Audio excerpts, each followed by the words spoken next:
Не змалюю твоїх очей, я не маю безумного хисту, важкий светер сповза з плечей, з лиця фарбу зітру маслянисту,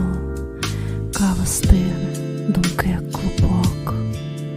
переплутались і заблукали, трохи страшно здійснити крок, коли тебе іще не гукали,